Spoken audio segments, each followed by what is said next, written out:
The bullied teen stood up for a kid, not realizing he just saved the school principal's son.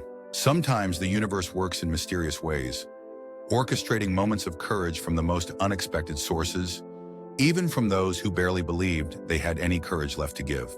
Noah Parker pressed his back against the cold metal of his locker, trying to make himself smaller. 16 years old, with shoulders perpetually hunched as if constantly bracing for impact, he'd perfected the art of invisibility, or at least he'd tried to. His faded gray hoodie pulled low over his eyes had become both shield and armor in the battlefield that was Westlake High. 3 years. 3 years of being the target, of whispered insults and not-so-accidental shoves in the hallway. 3 years of eating lunch alone in bathroom stalls or empty classrooms. 3 years since he transferred here after his mom's death, when his father had moved them across the state for a fresh start. Some fresh start. A familiar knot formed in Noah's stomach as the warning bell rang. He clutched his worn backpack tighter, knuckles whitening. 2 more classes. Just 2 more classes. Then he could escape to the safety of his empty house, where the silence was deafening, but at least the walls didn't laugh. "Hey, Parker." The voice echoed down the hallway, causing Noah's heart to stutter painfully in his chest. Brendan Miller, senior, quarterback, tormentor-in-chief. Noah kept his eyes on the scuffed linoleum floor, walking faster toward his biology class. "Just keep moving. Don't engage. Disappear. I'm talking to you, freak." A hand slammed against the wall beside Noah's head, making him flinch. The smell of expensive cologne mixed with sweat invaded his senses as Brendan leaned in, flanked by 2 of his ever-present shadows from the football team. "Got my history assignment done?" Brendan's smile never reached his eyes. Those remained cold, calculating. The eyes of someone who'd never known what it felt like to be powerless. Noah's throat tightened. I told you yesterday, I can't keep doing your homework." The words came out barely above a whisper, each one feeling like glass in his throat. Something dangerous flashed across Brendan's face. Wrong answer. Noah closed his eyes, bracing for the impact. It would be quick. A shove, maybe a punch to the ribs where teachers wouldn't see the bruises. Then they'd leave, and he could limp to class and pretend once again that everything was fine. But the blow never came. Instead, a commotion erupted from around the corner. Laughter, cruel and sharp, followed by a crash and a small cry that made Noah's eyes snap open.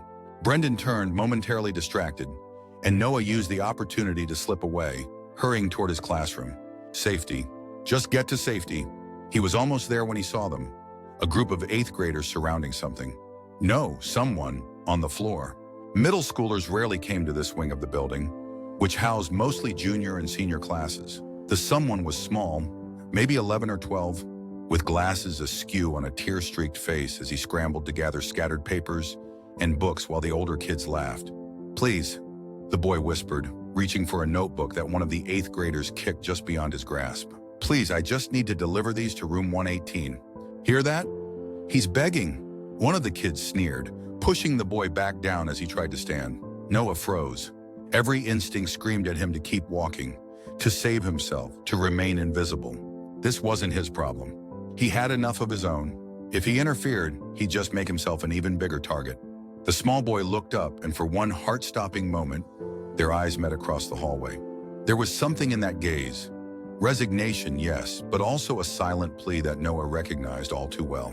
How many times had he looked at passing teachers, at other students, with that same desperate hope that someone, anyone, would step in? And how many times had they all looked away? Noah's hands began to tremble. His breath came faster. Behind him, he could hear Brendan and his friends rounding the corner, their voices growing louder. Trapped between past and present tormentors, Noah felt something inside him crack, not out of fear, but out of a sudden, incandescent rage. Before he could think better of it, his feet were moving, not away from the scene, but toward it. His voice, when it came, was barely recognizable to his own ears. "Leave him alone." The 8th graders turned, surprise evident on their faces.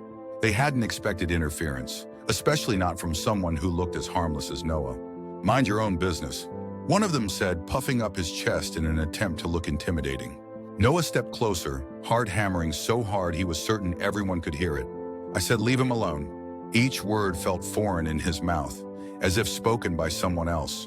Someone braver, someone who hadn't spent years disappearing. Or what? The ringleader stepped forward, shoving Noah's shoulder. Noah stumbled back a step, the familiar fear washing over him. But then he looked down at the younger boy still on the floor, saw the hope kindling in those eyes, and something shifted in his chest. "Or I'll make you." The words hung in the air between them. Noah had no idea how he would follow through on the threat. He'd never been in a fight in his life, had always been the one receiving blows rather than delivering them. But there was a conviction in his voice that made the 8th graders hesitate. Behind him, Noah could sense Brendan and his friends watching, could feel the weight of their stares on his back. Any second now they would join in, and it would be so much worse than anything he'd faced before. The 8th grade bully looked over Noah's shoulder, clearly expecting reinforcements to arrive. Then something unexpected happened. "Is there a problem here?" Principal Harrison's voice cut through the tension like a knife. Tall, imposing, with salt and pepper hair and eyes that seemed to miss nothing, he stood at the end of the hallway, arms crossed over his chest. The effect was immediate. The 8th graders scattered, mumbling excuses. Brendan and his friends melted away as if they'd never been there at all, and Noah stood frozen, certain he was about to be reprimanded for causing a scene. Instead, Principal Harrison moved past him, kneeling beside the younger boy. "Are you all right, Ethan?" The boy, Ethan, nodded, adjusting his glasses with shaking hands. "I'm okay, Dad." "Dad." The word echoed in Noah's mind as the pieces fell into place. This wasn't just any kid. This was the principal's son. Principal Harrison helped Ethan to his feet, gathering the last of the scattered papers, before turning to Noah with an unreadable expression. "Mr. Parker, isn't it?" Noah nodded, unable to find his voice. This was it. He was about to be blamed somehow, he was sure of it. "I'd like to see you in my office after school today." Not a request, a command. As the principal guided his son away, Ethan looked back over his shoulder, meeting Noah's eyes with a small, grateful smile that somehow made the knot in Noah's stomach loosen, just a little. The late bell rang, and Noah was still standing there, trying to process what had just happened. For the first time in 3 years, he had made himself visible, and he had no idea what the consequences would be. The rest of the day passed in a blur. In each class, Noah found himself unable to focus, replaying the morning's events over and over. Whispers followed him through the hallways, a new development. Usually he was ignored entirely, except by Brendan and his crew. Now he could feel eyes on him, curious glances that made his skin itch. Word had spread fast. The quiet kid had finally spoken up. And not just to anyone, but in defense of the principal's son. By the time the final bell rang, Noah's nerves were frayed to breaking point. He considered not going to Principal Harrison's office at all. Maybe he could just slip out the side door, go home, pretend none of it had happened. But even as he thought it, he knew he wouldn't. Something had changed inside him today. A small spark that he wasn't quite ready to extinguish. The main office was quiet when he arrived, most of the staff having left for the day. The secretary nodded toward Principal Harrison's door. "He's expecting you." Noah's palm was sweaty against the cool metal of the doorknob. He took a deep breath, steeling himself, and knocked. "Come in." Principal Harrison sat behind a large oak desk, glasses perched on the end of his nose as he reviewed some paperwork. He looked up as Noah entered, gesturing to the chair across from him. "Sit down, Mr. Parker." Noah perched on the edge of the seat, hands clasped tightly in his lap to hide their trembling. The office was intimidating with its wall of academic certificates and dark wooden bookshelves, but not cold. There were family photos on the desk, a child's crayon drawing framed next to what looked like teaching awards. "Do you know why I asked you here?" Principal Harrison's voice was neutral, giving nothing away. Noah swallowed hard. "Because of what happened this morning, sir." "Yes." The principal removed his glasses, setting them carefully on the desk. "I wanted to thank you." Of all the things Noah had expected, gratitude wasn't among them. He blinked, unsure he'd heard correctly. "Ethan told me what happened," Principal Harrison continued. "How those boys had been bothering him, and how you stepped in when no one else would." His eyes, a deep brown that matched his son's, studied Noah intently. "That took courage." "I didn't do much," Noah mumbled, uncomfortable with the praise. "Anyone would have, but they didn't." Principal Harrison interrupted gently. "You did, and I'm grateful." A warm feeling spread through Noah's chest, unfamiliar but not unwelcome. When was the last time an adult had looked at him with anything resembling approval? He couldn't remember. The principal leaned forward, resting his elbows on the desk. "Ethan has been having a difficult time since we moved here last semester. His mother and I divorced 2 years ago, and the adjustment hasn't been easy for him. Being the new kid, being the principal's son," he sighed. "It's a lot for a 12-year-old to handle." Noah nodded, understanding all too well what it meant to be the new kid, to feel like you didn't belong. "I've noticed things about you too, mister." Parker, Principal Harrison's tone shifted slightly. Your grades are excellent, but your teachers report that you rarely participate in class. You don't join any clubs or activities. And there have been incidents. Noah tensed. The incidents were documented in his file. Times when he'd shown up with bruises he couldn't explain, when he'd been found hiding in the library during lunch, when he'd fallen asleep in class because nightmares had kept him awake all night. None of it had ever been enough for the school to take action, but it was there, a paper trail of misery that followed him like a shadow. I should have paid more attention, Principal Harrison said, surprising Noah again. For that, I apologize. The sincerity in his voice made Noah's throat tighten.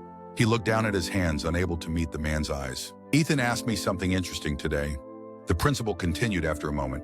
He asked if you could help him with a project he's working on for the science fair. It seems he's quite impressed by you. Noah looked up in surprise. Me? But he doesn't even know me. Principal Harrison smiled slightly. Sometimes, Mr. Parker, a single act of kindness tells us everything we need to know about a person. The warm feeling in Noah's chest expanded, pushing against the tight bands of anxiety that had constrained it for so long. Of course, Principal Harrison added, this would be entirely voluntary. But if you're interested, Ethan could use the help. And ... He paused, choosing his words carefully. And perhaps you could use a friend as well. Friend. The word landed like a stone in still water, sending ripples through Noah's carefully constructed solitude. When was the last time he'd had a friend? Before the move, before his mom got sick, before everything fell apart.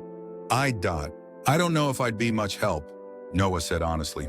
I mean, I'm okay at science, but Ethan mentioned that you're in advanced placement biology, Principal Harrison said. He's working on an ecological study. I think you'd be more help than you realize. Noah blinked. How did Ethan know what classes he was taking? As if reading his mind, the principal smiled. He may have done some research on you after this morning. He was quite determined to find out more about the person who stood up for him. For the first time in what felt like forever, Noah felt the corners of his mouth tugging upward. Not quite a smile, but something close to it.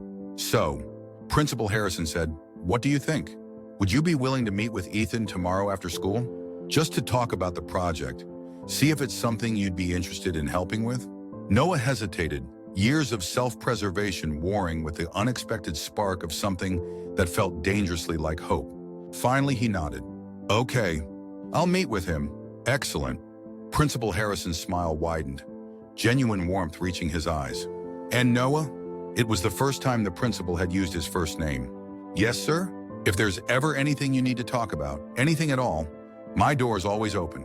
The words were simple, but the look that accompanied them was knowing, as if he could see beneath Noah's carefully constructed defenses to the pain that lay beneath.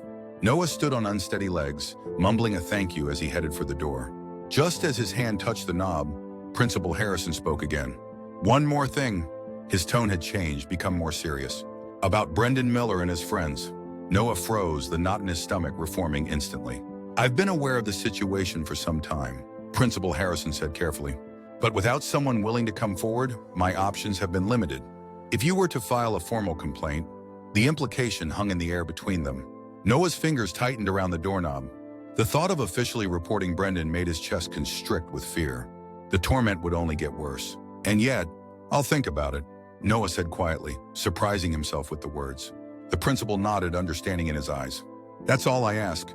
As Noah left the office, stepping into the empty hallway, he felt strangely lighter, as if something that had been weighing him down for years had begun, ever so slightly, to lift. That night, for the first time in months, Noah dreamed of something other than his mother's hospital room or the endless hallways of a school filled with mocking laughter. He dreamed of open fields, of sunlight warming his face, of standing tall with his shoulders straight. He dreamed of a voice, his voice, strong and sure, saying words he'd been too afraid to speak aloud. He woke before his alarm, the pale light of dawn filtering through his curtains. His father had already left for work, the early shift at the factory, the same as always. The house was quiet, but for once the silence didn't press down on him quite so heavily. Noah stood in front of the bathroom mirror, really looking at himself for the first time in a long while. Dark circles under hazel eyes, hair too long and falling in his face, shoulders habitually hunched as if expecting a blow. But there was something different today, something in his eyes that hadn't been there before. A tiny flicker of, what? Not exactly confidence, Not yet, but possibility perhaps. He arrived at school earlier than usual, partly to avoid the morning rush when Brendan and his friends usually held court by the main entrance, partly because he couldn't stand being in the empty house any longer. The school was peaceful at this hour, with only a few teachers and the janitorial staff moving through the hallways. Noah found himself walking to the middle school wing, a part of the building he rarely visited. He wasn't even sure what he was looking for until he saw it. A science classroom with a hand-drawn poster for the upcoming fair taped to the door. Through the small window, he could see a few projects already set up on tables, in various stages of completion. It's next month. Noah started at the voice behind him, turning to find Ethan standing there, backpack slung over one shoulder, watching him curiously. The science fair, Ethan clarified, pushing his glasses up his nose with one finger. It's next month, but Miss Sis, Reynolds lets us store our projects in her classroom so we don't have to carry them back and forth. Up close, Noah could see the resemblance to Principal Harrison more clearly. The same dark eyes, the same slight cleft in the chin. But where the principal exuded authority, Ethan radiated a nervous energy, shifting his weight from foot to foot as if unsure of his welcome. I was just looking, Noah said lamely, suddenly aware of how strange it must seem for him to be lurking outside a middle school classroom. Ethan nodded, his expression serious. My dad said you might help me with my project. If you want to. There was a hopefulness in his voice that made Noah's chest tighten.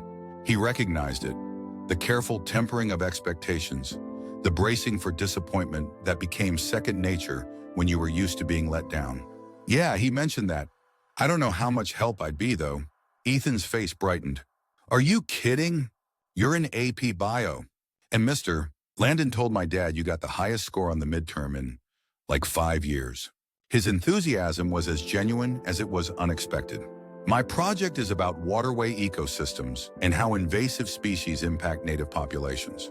I've been taking samples from the creek behind the school, but I'm having trouble with the data analysis part. The fact that this kid, this stranger, seemed to know so much about him was disconcerting. But there was something disarming about Ethan's earnestness, the way he talked about his project with such passion. I was going to work on it after school today. Ethan continued, words tumbling out faster now. In the library, if you wanted to come, but you don't have to, he added quickly. I know you're probably busy. The truth was, Noah was never busy. His afternoons were spent either hiding in the library until he was sure Brendan and his friends had left, or hurrying home to an empty house where he'd lose himself in books or video games until his father returned from work. The thought of having somewhere to be, someone expecting him, was both terrifying and strangely appealing. I could stop by, Noah found himself saying, just to take a look. Ethan's smile was like sunlight breaking through clouds. Really? That would be awesome. I'll be at the back table, the one near the biographies section. I'll save you a seat. The warning bell rang, signaling 5 minutes until first period. Ethan shouldered his backpack higher. I gotta go, but I'll see you later, right? There was just enough uncertainty in his voice to tug at something in Noah's chest. Yeah, Noah said, surprised by how much he meant it. I'll be there.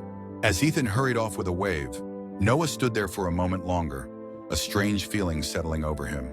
It wasn't until he was halfway to his own first class that he identified it. For the first time in years, someone was looking forward to seeing him. The thought carried him through the morning classes, a small shield against the usual anxiety. Even when he passed Brendan in the hallway between second and third period, the familiar terror was tempered by something new. A tiny seed of defiance that had been planted yesterday and was, against all odds, beginning to take root. The library was quieter than usual after school, most students having rushed off to sports practices or club meetings. Noah hesitated at the entrance, suddenly second-guessing his decision. What if this was some elaborate prank? What if Ethan had told his friends about the weird loner who'd agreed to help him, and they were all waiting to laugh? The thought of betrayal from the one person who'd shown him kindness made Noah's stomach twist. He almost turned to leave, the old instinct for self-preservation kicking in hard. But then he saw Ethan, exactly where he'd said he would be, at the back table near the biography section, alone, surrounded by notebooks and papers, chewing absently on the end of a pencil as he frowned at whatever he was reading. The relief that washed over Noah was so intense it was almost dizzying. He took a deep breath, squaring his shoulders, and walked over. Ethan looked up as Noah approached, his face lighting up. You came! The simple joy in those two words made Noah's chest ache. How long had it been since anyone had been happy to see him? I said I would. Noah replied, sliding into the chair across from Ethan. The table was covered in graphs, data sheets, and what looked like water samples in small vials. I wasn't sure, Ethan admitted, suddenly shy. My dad said not to get my hopes up, that you might change your mind and that would be okay. There was something about the way he said it, matter of fact, without resentment, that suggested this wasn't the first time Ethan had been disappointed by people. Noah felt an unexpected surge of kinship with this kid who seemed, in many ways, as alone as he was. Well, I'm here, Noah said, gesturing to the papers spread across the table. So tell me about your project. For the next hour, Noah listened as Ethan explained his research, impressed despite himself by the complexity of what the 7th grader had undertaken. The kid was smart, really smart, but he'd gotten stuck on how to analyze the water quality data he'd collected and how to present his findings effectively. The thing is, Ethan was saying, pushing his glasses up for what must have been the dozenth time, I know the invasive crayfish are changing the ecosystem. I can see it in my samples. But I need to show it in a way that makes sense to the judges. My graphs are a mess. Noah looked over the hand-drawn charts Ethan had created. They were indeed a mess, well-intentioned but confusing, with too many variables crammed onto single axes. You need to separate these, Noah said, tapping one particularly chaotic graph. Maybe do a series of smaller charts instead of trying to show everything at once. Focus on one relationship at a time. Ethan's eyes widened. That makes so much sense. Why didn't I think of that? Sometimes you need fresh eyes, Noah said with a small shrug. I had the same problem with my biology project last year. My teacher kept telling me I was trying to prove too much at once. They worked steadily, reorganizing Ethan's data into more coherent patterns. Noah found himself relaxing as they focused on the task, the science providing a comfortable buffer between them. This was something he understood, something he was good at, and Ethan was an attentive listener, quick to grasp concepts once they were explained properly. You're really good at this, Ethan said as they finished sketching out a new set of graphs. Have you thought about being a scientist or something? The question caught Noah off guard. The truth was, he hadn't thought much about his future at all. Just getting through each day took all his energy. Not really, he admitted. I mean, I like biology, but what? Noah shrugged, uncomfortable with the direction of the conversation. Just never really thought about it, I guess. Ethan seemed to sense his discomfort and changed the subject. So my dad said you transferred here a few years ago. No. Where are you from? Greenfield, Noah answered, remembering the small town where he'd spent the first 13 years of his life. It's about 3 hours north of here. Did you like it there? Noah's throat tightened unexpectedly. Yeah, I did. There must have been something in his voice, because Ethan's expression softened. I miss my old school too. We moved here after my parents split up. My mom stayed in Chicago, but Dad got the principal job here, so he trailed off, fidgeting with his pencil. It's hard being the new kid. Yeah, Noah agreed quietly. It is. A moment of understanding passed between them, a shared experience that needed no further explanation. Anyway, Ethan said, visibly brightening, I'm really glad you're helping me. This is the first time I've actually felt like my project might work. The simple gratitude in his voice made Noah feel strangely warm. When was the last time he'd done something that mattered to someone else? When was the last time he'd felt useful? They continued working until the library announced it was closing in 15 minutes. As they gathered up Ethan's papers, Noah was surprised to realize that 2 hours had passed. 2 hours during which he hadn't once thought about Brendan Miller, or the emptiness of his house, or the crushing weight of his everyday existence. Same time tomorrow? Ethan asked hopefully as they walked toward the exit. Noah hesitated. Part of him wanted to say yes immediately.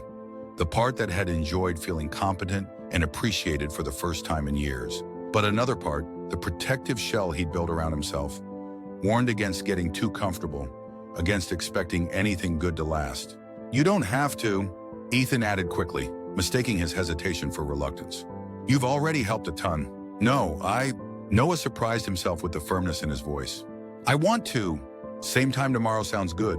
The smile that broke across Ethan's face was worth the momentary battle with his own caution. Outside the library, Principal Harrison was waiting in his car, reading something on his phone. He looked up as they approached, offering a small wave. That's my dad, Ethan said unnecessarily. He drives me home after school. He paused, suddenly shy again. Do you need a ride? It's getting kind of late. Noah shook his head. I'm good. It's not far. A lie, it was a 40-minute walk to his house. But the thought of being in a confined space with the principal was more intimidating than the prospect of the long walk. Okay, well, thanks again for helping. See you tomorrow. Noah watched as Ethan bounded over to his father's car, talking animatedly before he'd even fully opened the door. Through the windshield, Noah could see Principal Harrison's face, smiling as he listened to his son. Then the principal looked up, meeting Noah's eyes across the parking lot. He raised a hand in acknowledgement, a simple gesture that somehow conveyed both gratitude and respect. Noah nodded back, an unfamiliar feeling expanding in his chest as he turned to begin the long walk home. For the first time in 3 years, he wasn't dreading tomorrow. In the next few weeks established a pattern. Noah would meet Ethan in the library after school, where they'd work on the science project together. What had started as simple data analysis evolved into deep discussions about ecological systems and the domino effects of environmental changes. Conversations that stretched Noah's mind in ways that his regular classes, where he rarely participated, never did. Ethan was an eager learner, soaking up information like a sponge. But he gave as good as he got, challenging Noah's thinking with unexpected questions and observations that forced him to reconsider ideas he'd taken for granted. For a 12-year-old, Ethan had a remarkably mature mind, though there were still endearing moments of pure childlike enthusiasm that made Noah smile despite himself. The changes in Noah's life were subtle at first. He started paying more attention in his biology class, even raising his hand occasionally to answer questions. He took different routes through the hallways, not to avoid Brendan and his friends, though that was still a consideration, but to pass by the middle school wing where he might catch a glimpse of Ethan between classes. At home, his father noticed the shift too, though neither of them spoke of it directly. There were questions now at dinner, actual questions about Noah's day, not just the perfunctory, "everything okay?" that had become their standard exchange. Noah's answers were still brief, guarded, but they were more than the non-committal grunts that had characterized their communication for years. The most surprising change, however, came in Noah's interactions with his peers. It started with a nod from another quiet kid in his calculus class, a small acknowledgement that might have seemed insignificant to anyone else. But to Noah, who had been invisible for so long, it was monumental. Then there was the girl from his English class, who asked if he wanted to join their study group for the upcoming test. He declined, the old fear still too strong. But the fact that she'd asked, that she'd seen him as someone worth including, left him thinking about it for days afterward. Even Brendan's harassment had decreased, though Noah wasn't naive enough to think it was over. There were still glares in the hallway, still whispered threats as they passed each other in the cafeteria. But the physical intimidation had ceased, and Noah suspected that Principal Harrison might have had something to do with that. It was during the 3rd week of their after-school sessions that Ethan first brought up the incident that had brought them together. "Why did you do it?" he asked abruptly, looking up from the microscope where he'd been examining water samples. Noah blinked, confused. "Do what?" "Stand up for me." That day with those 8th graders. Ethan's expression was serious, his usual exuberance temporarily subdued. No one else did, not even the other kids walking by. The question caught Noah off guard. He tried not to think too much about that morning, about the uncharacteristic courage that had propelled him to act so contrary to his usual self-preservation. "I don't know," he said honestly. I know what it's like to be on the floor like that, with everyone looking and no one helping." Ethan nodded slowly, absorbing this. "The kids at my old school were nicer," he said after a moment.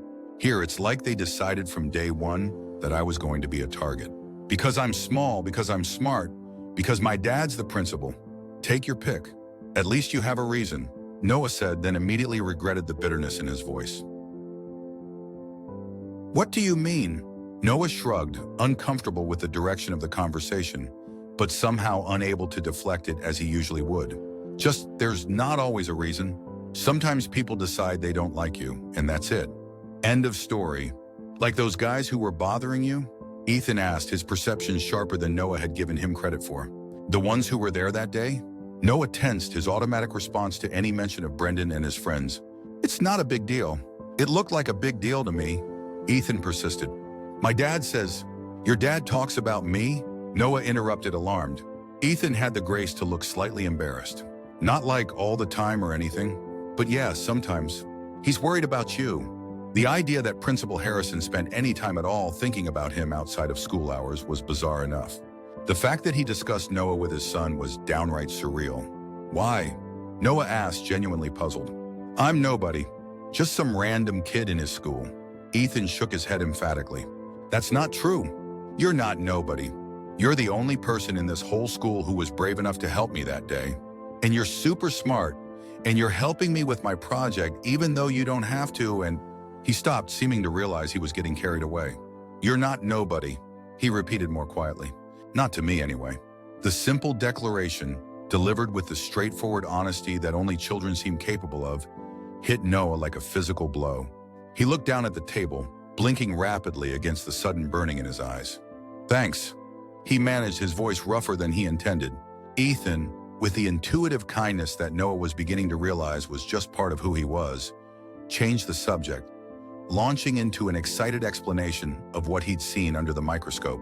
But something had shifted between them, a deepening of the tentative friendship that had been growing over the past weeks. As they packed up their things at the end of the session, Ethan hesitated, fidgeting with the zipper of his backpack. So, I have this thing this weekend, he said, not quite meeting Noah's eyes. My mom's coming to visit from Chicago, and we're having this family dinner on Saturday. Kind of a big deal because she and Dad don't usually do the whole be in the same room thing. He took a deep breath. Anyway, I was wondering if maybe you wanted to come. Dad said it was okay to invite you. Noah froze, caught completely off guard by the invitation. A family dinner? With the principal and his ex-wife? The very thought made his palms sweat. I don't think that's a good idea, he stammered. It sounds like a family thing, and I wouldn't want to intrude. Ahem. You wouldn't be intruding, Ethan insisted. I invited you, and Dad makes really good lasagna. Like really good. The hopeful expression on Ethan's face made Noah's chest ache. When was the last time someone had wanted his company enough to invite him into their home, into their life? I'll think about it, he said finally, unable to bring himself to give an outright no, despite the anxiety clawing at his throat. Ethan's face brightened. Cool. Just let me know tomorrow, okay? As Noah walked home that evening, his mind raced with conflicting emotions. Part of him was touched by the invitation, by the evidence that Ethan saw him as more than just a tutor for his science project. But a larger part was terrified by the prospect of stepping further into the Harrisons' lives, of the vulnerability that would come with allowing himself to care even more than he already did. Because the truth was, he had begun to care. About Ethan, about his project, about the fragile new routine they'd established. Each day, the armor he'd built around himself developed new cracks, and the thought of what might happen when it finally fell away completely was as terrifying as it was exhilarating. His father was home when Noah arrived, unusual for a weekday. John Parker sat at the kitchen table, bills spread out before him, a familiar crease of worry between his brows. Hey, Noah said cautiously, setting his backpack down by the door. You're home early. His father looked up, offering a tired smile. Shift ended early. Equipment malfunction. He gestured to the papers before him, trying to figure out if we can afford the car repair. Transmission shot. Noah nodded, unsurprised. Their ancient sedan had been making ominous noises for weeks. Just one more worry to add to the pile. I made pasta, his father said, nodding toward the stove. Nothing fancy, but it's hot. Thanks. Noah served himself a plate, sitting across from his father at the table.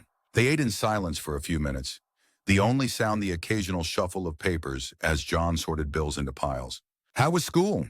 John asked eventually, the question that had become part of their nightly routine. Usually Noah would respond with a non-committal, fine, or the usual. But tonight something compelled him to offer more. Good, actually, he said, surprising both of them. I've been helping this kid with his science fair project.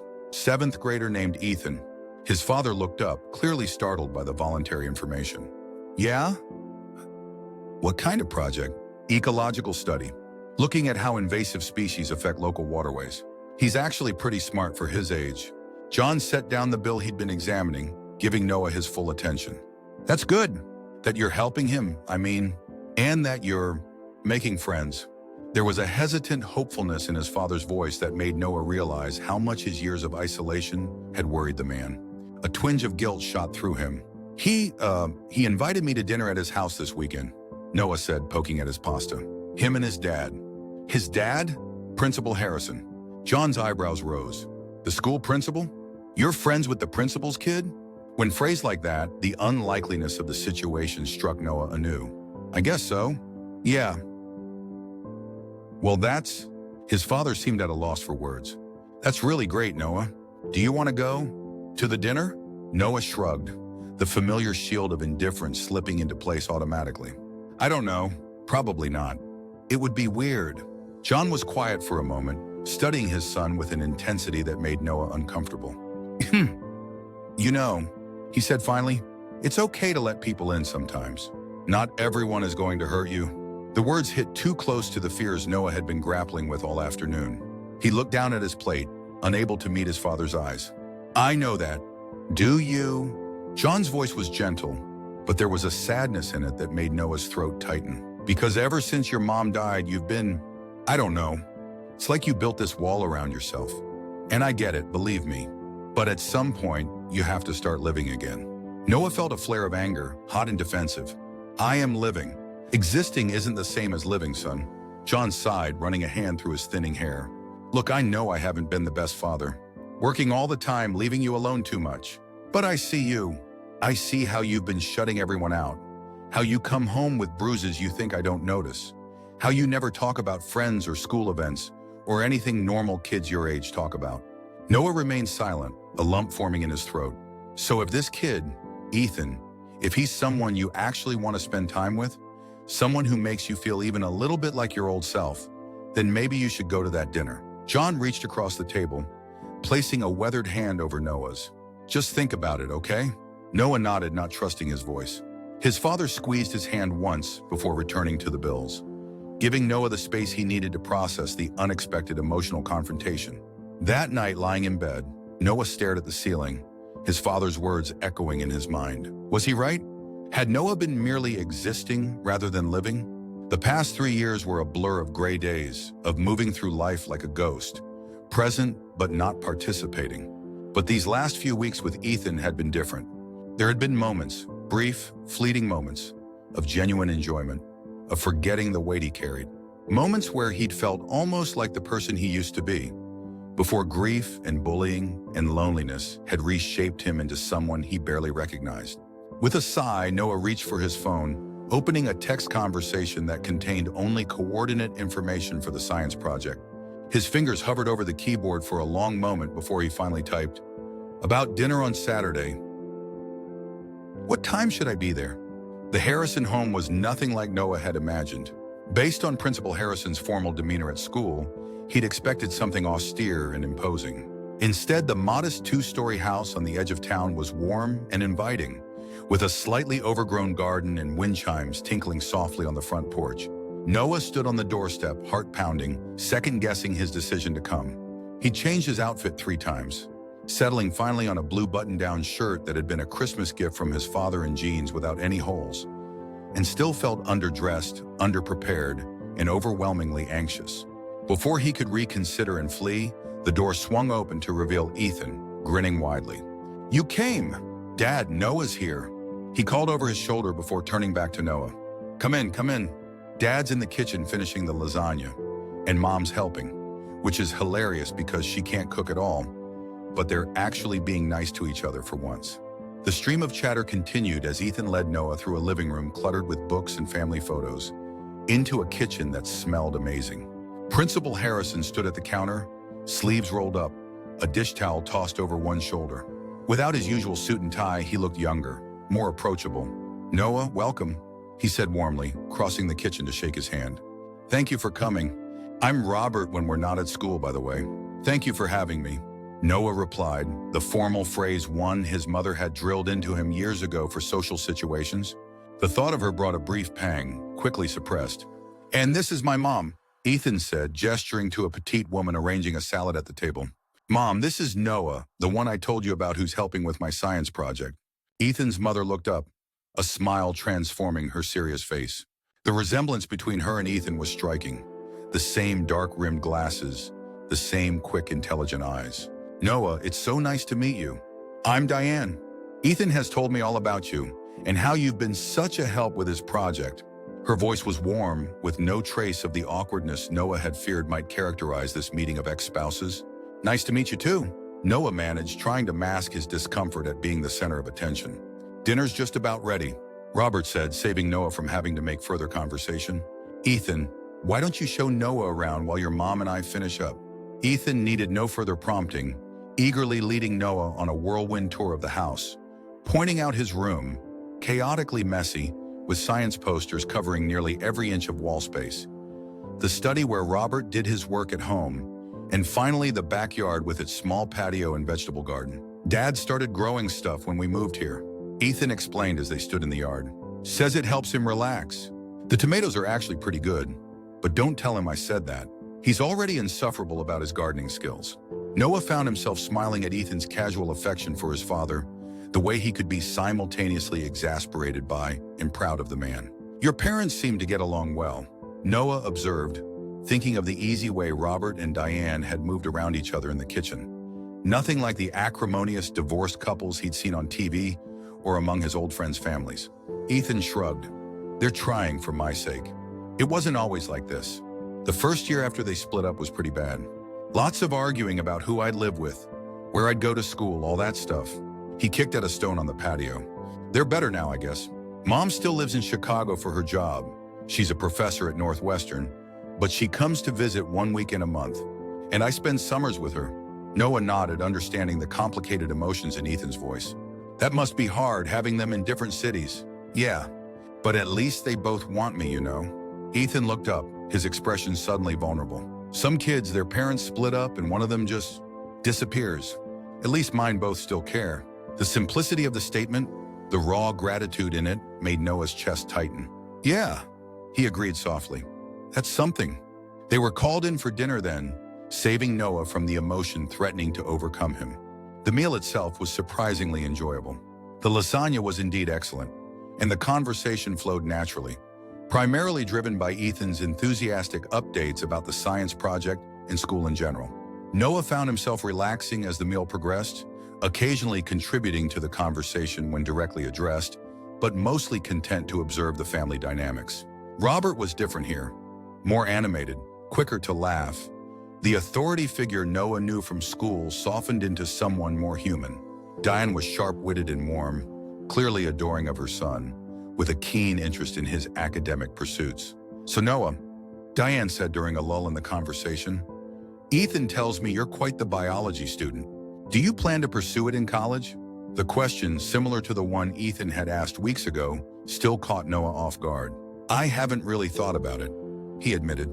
"You should," Robert interjected. "Mr. Landon speaks very highly of your work. Says you have a natural aptitude for research and analysis." Noah blinked, surprised that his biology teacher had discussed him with the principal in a positive context. "He does?" Robert nodded. "There are some excellent summer programs for high school students interested in biology. Internships at research labs, field studies. I'd be happy to provide some information if you're interested." The offer was casual, but Noah could sense the careful way Robert watched for his reaction, as if testing the waters of how much involvement Noah would welcome. "That would be, good. Thank you." The words felt inadequate, but they were sincere. "Excellent," Robert said, seemingly satisfied. "I'll put together some options for you to look at." The conversation moved on, but Noah remained quietly stunned by the exchange. The idea that someone, an adult, a figure of authority, saw potential in him, wanted to help guide him toward a future that reflected his interests and abilities, was almost too much to process. After dinner, while Diane and Robert cleaned up, refusing all offers of help, Ethan convinced Noah to play video games in the living room. They were in the middle of a racing game, Ethan gleefully trash-talking as his car pulled ahead, when Noah's phone buzzed with a text. It was from his father. "Everything okay? Need me to pick you up?" Noah realized with a start that he'd been at the Harrisons' house for over 3 hours. He quickly texted back, "All good. We'll walk home soon." "Your dad?" Ethan asked, pausing the game. Noah nodded, pocketing his phone. "Yeah, I should probably head home soon. I'll ask my dad to drive you," Ethan said immediately. "It's getting dark." Before Noah could protest, Ethan had bounded off to the kitchen. A few minutes later, he returned with Robert, who readily agreed to drive Noah home. "Let me just grab my keys," he said, heading toward the study. "I could walk," Noah offered, not wanting to be a burden. "It's not that far." "Another lie," His house was on the opposite side of town, a good 45-minute walk. Nonsense, Robert replied firmly. It's no trouble at all. Goodbyes were said. Diane with a warm handshake, Ethan with an unexpected but not unwelcome hug that left Noah momentarily stunned. And then Noah found himself in the passenger seat of Principal Harrison's car, heading through the quiet streets of the town he lived in for 3 years, but had never really felt part of. The silence between them was comfortable at first, but as they drove, Noah could sense Robert working up to saying something. Sure enough, as they stopped at a red light, the principal cleared his throat. I wanted to thank you again, Noah. Not just for coming tonight, but for everything you've done for Ethan. Noah shifted uncomfortably in his seat. I haven't done that much. Just helped with his project. Robert shook his head, a small smile playing at his lips. You've done more than you realize. Ethan's had a difficult time since the divorce, and especially since moving here. He's always been shy, more comfortable with books and experiments than with other kids. Making friends doesn't come easily to him. Noah understood that all too well. But since you came into his life, Robert continued, I've seen changes in him. He's more confident, more engaged. He talks about you constantly. Noah said this, Noah thinks that. He chuckled softly. I think you're something of a hero to him. The word hero made Noah flinch. I'm nobody's hero. Robert was quiet for a moment, the only sound the soft hum of the car's engine as they turned onto Noah's street. You know, he said finally, sometimes the most heroic thing a person can do is simply show up. Be there for someone else, even when it's difficult. Even when every instinct is telling them to protect themselves instead. The words hit Noah with unexpected force, a truth he hadn't considered. Ethan told me what you did that day, Robert said softly. How you stepped in when those boys were bullying him, even though you were clearly afraid, even though you had every reason to walk away. Noah stared out the window, unable to meet Robert's gaze. I know what it's like. To be them, to be him. The admission felt like pulling a splinter, painful but necessary for healing. Yes, Robert agreed. I believe you do. They had reached Noah's house, a small, somewhat neglected ranch-style home with a patchy lawn and peeling paint around the windows. Robert pulled into the driveway but made no move to turn off the engine, seeming to sense that Noah might need the sanctuary of the car to finish this conversation. Noah, he said, his voice taking on the more formal tone of Principal Harrison rather than Robert. I need to ask you something, and I need you to be honest with me. Noah tensed, his hands tightening on his knees. The situation with Brendan Miller and his friends. Has it improved at all? The direct question caught Noah off guard. He'd half expected it to be about Ethan, about whether Noah truly wanted to continue their friendship or was merely being kind to the principal's son. It's better, he said carefully. They mostly leave me alone now. Mostly, Robert repeated, clearly catching the qualifier. Noah shrugged, uncomfortable with the scrutiny. It's not a big deal. I'm used to it. That's what concerns me. Robert said, his expression grave. No student should be used to being bullied. No student should have to develop strategies to avoid certain hallways or hide during lunch periods. Noah's head snapped up. How did you? I pay attention, Robert said simply. More than you might think. But my hands are tied without an official complaint. School policy. The frustration in his voice was evident. I've spoken to Brendan and the others, given them warnings. But without documentation of specific incidents, it would just make things worse, Noah said, voicing the fear that had kept him silent for years. If I reported them officially, they'd just find other ways to get to me. Ways you couldn't see or prove. Robert sighed, acknowledging the reality of the situation. Perhaps, but I want you to know that if you ever change your mind, if things ever escalate again, my door is always open. And there are measures we can take to ensure your safety. The sincerity in his voice made Noah's throat tighten. Thank you, he managed. And Noah? Robert added as Noah reached for the door handle. What I said earlier about summer programs, that wasn't just talk. You have real potential. I'd hate to see it wasted because of fear. The words followed Noah as he thanked Robert again and made his way up the short walkway to his front door. Potential. When was the last time anyone had used that word in relation to him? When was the last time he'd even thought about his future as something to actively shape rather than just endure? His father was in the living room, pretending to watch TV but clearly waiting up. How was it? He asked, trying to sound casual. Good, Noah said, surprising himself with the honesty of the response. Really good, actually. Principal Harrison's a decent cook. John smiled, clearly relieved. Glad to hear it. This Ethan kid, he seems like a good influence. Noah thought about Ethan's enthusiasm, his unwavering belief in Noah's abilities, his simple joy at having found a friend. Yeah, he agreed softly. I think he is. The science fair was scheduled for the second Friday in May, a day that dawned bright and clear after a week of spring rain. Noah found himself more nervous than he'd expected, pacing the hallway outside the gymnasium where the projects were being set up, checking his phone every few minutes for a text from Ethan. The week since the dinner at the Harrison house had seen a deepening of their friendship. What had started as simple science tutoring had evolved into regular gaming sessions, weekend hikes to collect additional water samples for Ethan's project, and conversations that ranged from serious discussions about the future to ridiculous debates about whether cereal was technically a soup. Noah still maintained his guard around most people at school, still kept to himself in classes where Brendan Miller or his friends were present. But there were changes too, subtle shifts in how he carried himself, in his willingness to participate when called on, in the way he occasionally made eye contact with other students in the hallway instead of staring at the floor. His phone buzzed finally with a message from Ethan. "We're here!" Side entrance by the cafeteria. Dad's helping carry the display board. Noah hurried to meet them, finding Ethan bouncing on his toes with nervous energy, while Robert carefully maneuvered a large tri-fold poster board through the door. "Noah!" Ethan's face lit up at the sight of him. "I was starting to think you weren't coming." "Of course I came," Noah said as if there had never been any question. And really there hadn't been.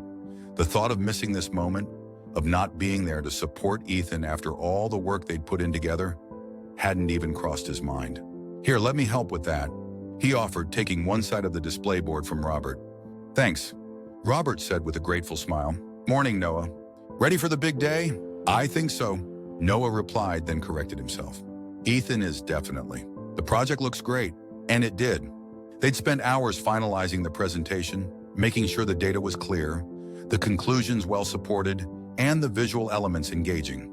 Ethan had insisted on giving Noah credit, listing him as a research mentor. At the bottom of the display, despite Noah's protests that he'd only provided guidance.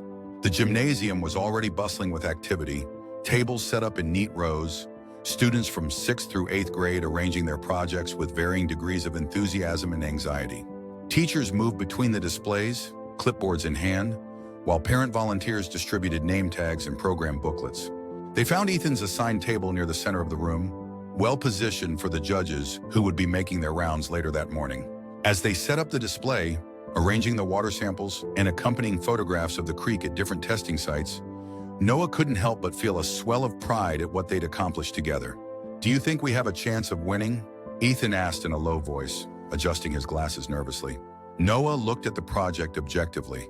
The clear data presentation, the thoughtful analysis, the practical applications Ethan had identified for controlling invasive species in local waterways.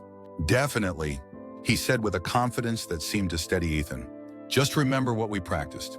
Speak clearly, don't rush, and if they ask a question you're not sure about, it's okay to say you'd need to do more research." Ethan nodded, taking a deep breath.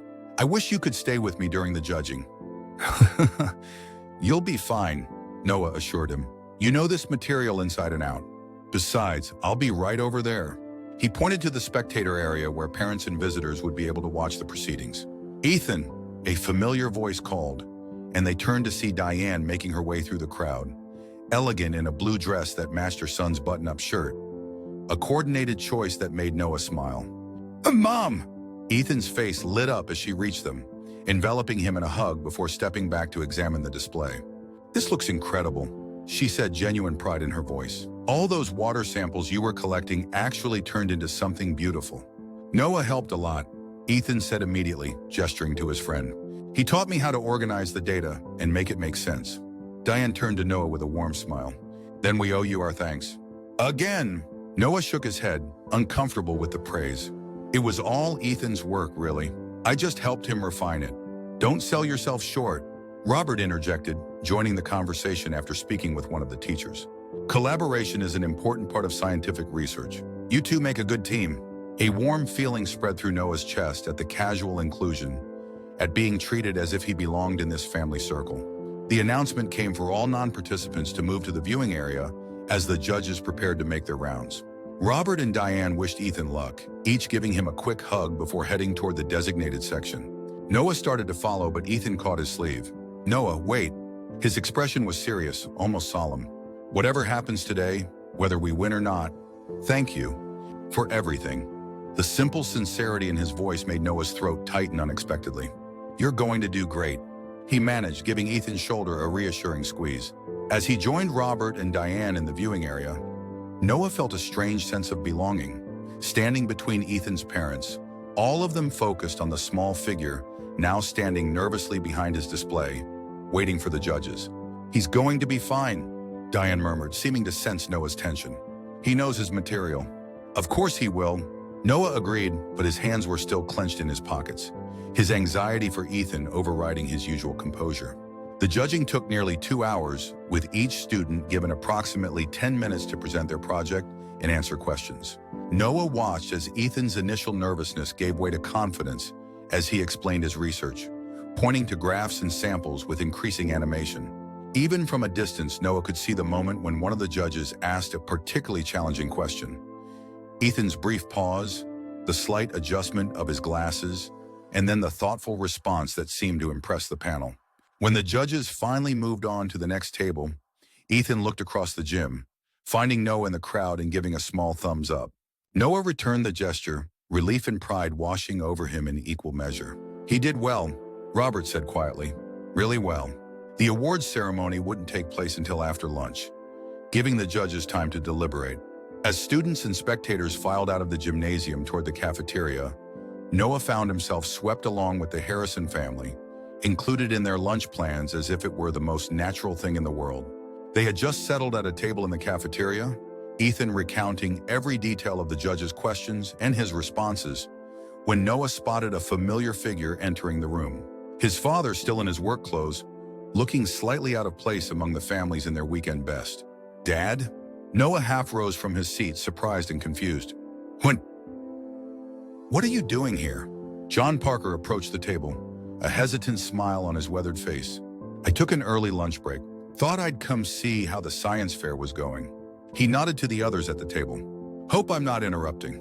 "Not at all," Robert said immediately, standing to offer his hand. "Robert Harrison, please join us."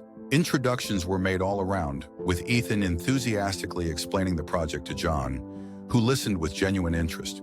Noah watched in amazement as his father, usually so reserved, so uncomfortable in social situations, engaged with the Harrisons, asking questions about the science fair and Ethan's research. "Your son's been an incredible help," Robert told John. Ethan's project wouldn't be half as good without Noah's guidance. John glanced at Noah, pride evident in his eyes. "Is that right? He doesn't tell me much about what he does at school."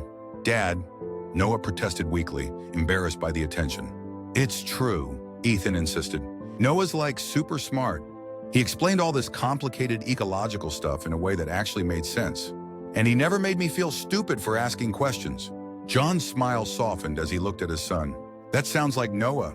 He gets that from his mother. She was a teacher before." The unfinished sentence hung in the air.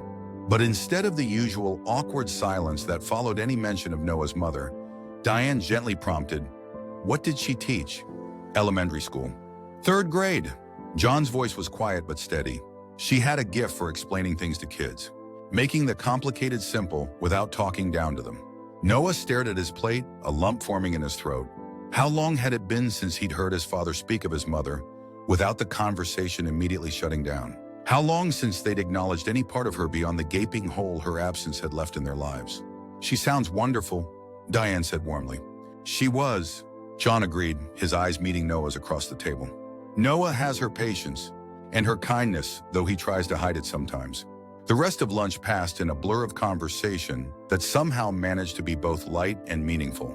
Noah found himself watching in wonder as his father laughed at something Diane said, as Robert discussed the challenges of single parenthood with understanding nods from John. It was as if two separate worlds, the lonely existence he'd shared with his father for the past 3 years, and the new connections he'd formed with the Harrisons, were suddenly, unexpectedly merging. When it was time to return to the gymnasium for the awards ceremony, Noah found himself walking between his father and Ethan, a position that felt strangely right, as if pieces of a puzzle he hadn't known he was assembling were finally falling into place. The gymnasium had been rearranged, with chairs set up facing a small stage where the principal of the middle school and the head judge waited with certificates and trophies. Ethan grew quieter as they took their seats, the nervousness returning now that the moment of truth was approaching. "Hey," Noah said softly, leaning toward him. "Whatever happens, your project was great. You should be proud." Ethan nodded, but his hands were twisting in his lap, his knee bouncing with barely contained anxiety. The awards began with honorable mentions, moving up through third and second place in each grade category. When they reached the 7th grade division, Ethan's breathing quickened, his eyes fixed on the stage. Second place for 7th grade, the principal announced, goes to Sophia Chen for her project on solar energy applications. There was applause as a smiling girl made her way to the stage to accept her certificate.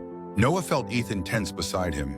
And first place for 7th grade, the principal continued, goes to Ethan Harrison for his project on invasive species, impact on local waterways.